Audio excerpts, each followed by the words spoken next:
الصلوات. اوس د منځونو ذکر دی، مخکې د طلاق ذکر دی، اوس د منځونو. نو دا مخکې حقوق العباد دی او حقوق الله. الله وی ګورې اسنه حقوق العباد کې دومره مخکې ورشي د الله حق نه پاتې شي، دوانه بساتې تاسو. الله وی حافظو حفاظت کوي، همیشواله کوي علی صلوات په منځونو باندې، وصلات الوسطى او خاص کر په منځومي منځ باندې، منځومه متوسط منځ، وسطا منځ. مرفوع روایت نه ثابت دي چې دینه صلات عصر مراد ده.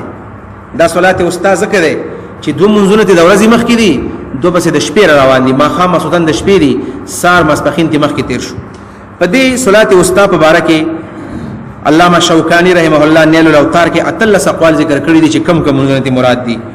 نو مسپخین او سار او ما خام مسوتن پنځه دا ذکر کړی دي، یو دا د اختر مز مراد ده وغیرہ وغیرہ، صلات کسوف او صلات خسوف. دا اقوال خو اس ډیر بیان شوی دي، معلومات له حد پولیټیک دي. خو نور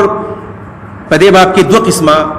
روایت دي. یو روایت خدا ده چې صلات وسطا نه خاص منځ نه مراد، بلکې هر منځ صلات وسطا ده. او وسطا موږ دا وکذالک جعلناکم امه وسطا دو معنی کړی وي. یو دا وسطا د فضلا په معنا باندې غورا. نو صلات وسطا معنا غورا منځ، او هر منځ غورا منځ چې په خپل آداب باندې وشي. مطلب دا چې ګوره هر منځ سره په غورا دی، او تاسو له دې خیال وساتئ. تفهیم القرآن کې مولانا صاحب دا معنا خوښه کړی دا، هر منځ غورا منځ دی. او جمهور مذهب دار چې نه وستانه مراد دا د مازیګری منځ دی. او دلیل په هغه د حضرت علی رضی الله عنه روایت دی چې د احزاب په جنگ کې د نبی له سلام نه منځونه قضا شو، او چې د مازیګری منځ څخه قضا شو ځکه سخت ډیره زیاته وا. د رسول الله خیره وکړه، ملا الله بیوتهم نارا شغلونی عن صلاه الوسطى.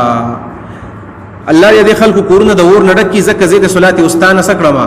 مشغول کړلم. نو دا علماء دین د مازیګری منځ مراد دی، د مازیګری منځ. او دا راجح قول دی. وقوموا لله قانتين ودرين فاجزي بانی، الله ته پاجزي باندې ودرېږي. عبد الله ابن عباس فرمایي هر قنوت په قران کې طاعت په معنا ده، یعنی په الله ته ودرېږي. قانتين اطاعت کوونکی. امام مجاهد معنا کړی د خاشعين، خشوع سره پاجزي سره. او دا مخکې به خلکو منځ کې خبرې کولې، نو په دې باندې پابندي ولګېدله، په منځونو پابندي ولګېدله چې خبرې پکې نه کوي. جابر فرمایي دا آیت چې کله نازل شو نو امرنا بالسکوت ونهینا عن الكلام، موږ ته حکم په سکوت باندې وشو او دارنګې د خبرونو پکې منع کړل شو. فإن خفتم فرجالا أو ركبانا فإذا أمنتم. د منځ اهمیت اشاره وشوله، نو بل اهمیت دا بیانې چې یاد ساتي ګوره موږ مپرې دی. او کتا سو پیدل رواني او کدا سو په سورلې باندې د پاسې خود مون سټیم چراغه مستاسو کوي، د مون سټیم چراغه مستاسو کوي. د قران کې د صلات خوف دو طریقې راغلي دي. یو به ان شاء الله سورۃ النساء نمبر 102 کې راځي، لا جناح علیکم ان څنګه ان تقصروا من الصلاه ان خفتم ان يفتنكم الذين كفروا. التبرش الته صلات خوف او دا غي طریقې بل ان شاء الله بیانو. دلته د صلات خوف بل طریقه دا چې کله دشمن حمله کوي، حالت د التهام ده، په یو بل کور نوتی دی او سخت ده، نو بیا به جمع نه کوي بلکې نه بوتړو چې کوم طرف ته مخو کو په سورلې باندې ناستو کو په گاډي باندې او کو پیدل روان دي مرز وکي. نو هغه صلات خوف طریقه چې په نساء کې ذکر شوی دا عام حالات دي چې کله مجاهدین پیرا کوي، نیم پیراو کوي، نیم مرز وکي. دا حالت د التهام ده چې مخامخ کله بل سم مخامخ کیږي، نو بیا به طریقه باندې مرز کوي. فإن خفتم کتا سوریدلې فرجالا فصلوا رجالا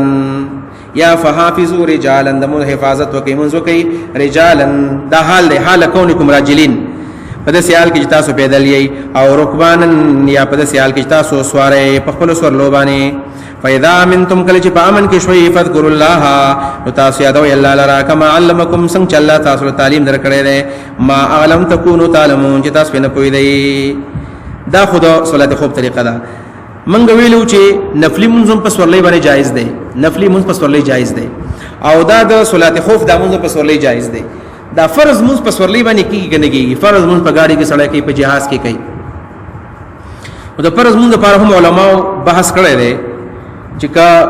یو خدا چې گاډي ماره ودرېږي نو بیا به سړی ودرې فرض منځ وکي، یو گاډي نه ودرېږي. دا پنجاب گاډو کې تاسو تللی دی، غټ گاډو کې نو دی اورو دی منځ ته گاډي نه ودرې، تور توایا خنداول ورزي چې دا څنګه وي چې تاسو له منځ ته کې ودرېږي نه ودرېږي. او دویم دا چې جاز خو نشي ودرېدل تا نو منځ قضا کول خو په دین کې نشته. اولې په ولاړ باندې کا کنه شکولې پناسته وکا ک پناسته نشي کولې به په ملاسته باندې وکا په ملاسته نشي کولې په اشاره باندې وکا او که دشمن دې به هغه شانې وکا کډر کنه شنو په روانه باندې وکا او په سورلي باندې وکا منځ معاف کېدل نشتا په حالت کې به معاف شي چې وسړې مرشي نور نه معاف کیږي نو فرض مونږ پرې دې خو ګناه ده د فرض مونږ لپاره خو یو طریقه دار جمع بین صلاتین سړې وږي جمع بین صلاتین سفر کې روانه غاړې نه ودرېږي جاز نه ودرېږي نو بیا جمع بین صلاتین وکړي سمو چې زما سړې نه مني چې رسول الله کړي څول ځونه مني نو جمع بین صلاتین د دې د مازیګر او د ماسپخین مونږ یو ځای وکا او د ماخام او د ماسوتن مونږ یو ځای وکا او جمهور وی چې بس په کم ټیم کې دی وکړل کاوله کې ورسته کې احنا پوینا دا یو موږ ورسته کو دبل رامخ کې په یو ټیم کې خو دوه موږ نه وایو وکي بار تقدیر جواب بین صلاتین سفر کې پکار دی وکي او کدا نه نو بیا فرض موږ هم سره په جاز کې سورلې کې کولې شي فرض موږ هم کولې شي اول کوشش وکي چې خپل مخ راوړي قبله ته او دا غنه با چې کم طرف ته گاډو جاسلو نو بیا هغه طرف ته د مخ کېږي مونږ کېږي دا غنه لپاره علماء دلایل ویلي دي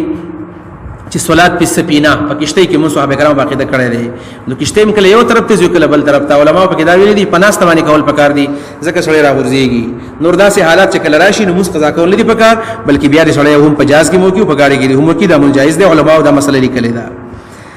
فاذا منتم کله چې پامن کې شوي فذكر الله یادو الا لرا کما علمکم څنګه خودلی تاسو ته په حدیث کې ما علم تکونو تعلمون تاسو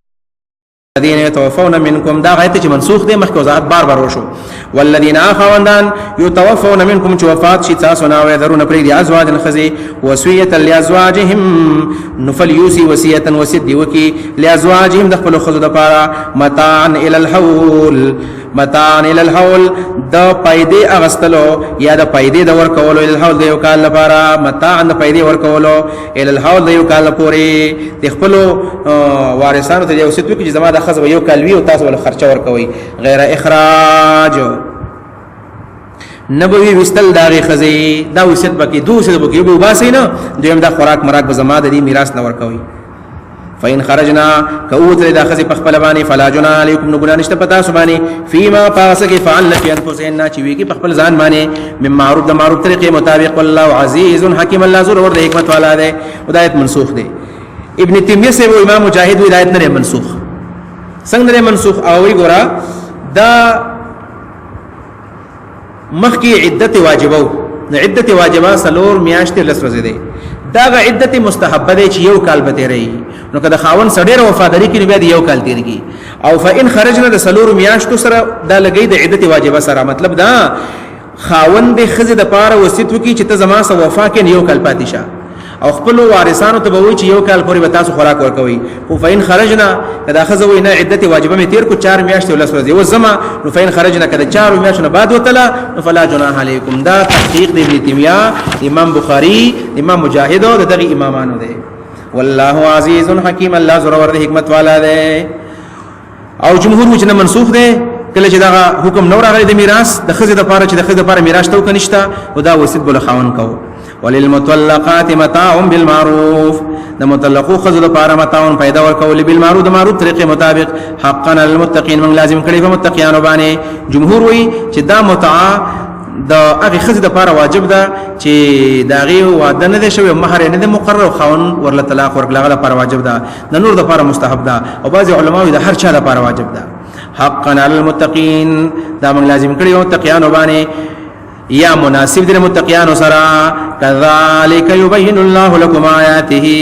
کا پکې د کمال لپاره دی دغه شان په کمال باندې یبین الله لكم بیان الله ستاسو لپاره آیات خپل آیاتنا لعلکم تعقلون دې لپاره تاسو عقل راشي او دا اتلس حکمونو در تدبیر المنزل بیان شو چې په دې حکم باندې کور جوړيږي اوس ورستو آیاتونو کې دوه واقعات براشي چې دا هغه حکمونه اوس بیانېږي چې باغی باندې ټول دنیا او معاشره جوړيږي